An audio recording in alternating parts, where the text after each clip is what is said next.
as I like to say, AudioNote as a musician, AudioNote has to be very confident to bring a live cellist year after year after year. 7 years now, I'm doing this. Okay. And whatever is, what I like to show is the taste of AudioNote, whatever is the level.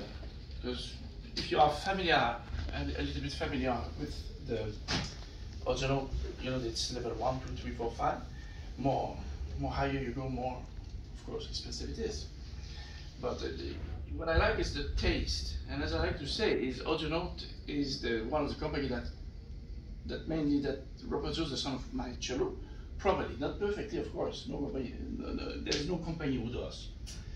But the field chord speakers, I have to admit, I heard, you know, the field chord speakers in Germany, and I can't wait to introduce these speakers to you because they're amazing. But despite that, you know, this is why I dedicated a lot of times to show you how good it is.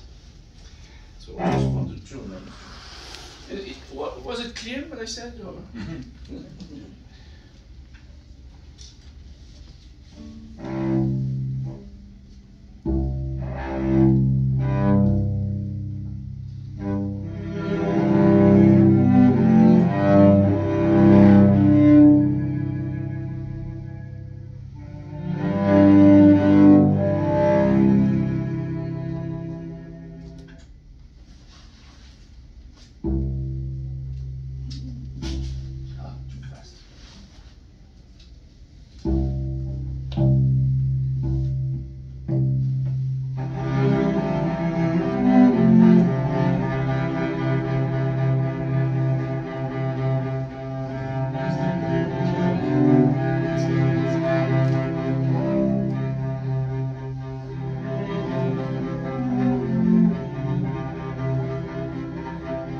Smells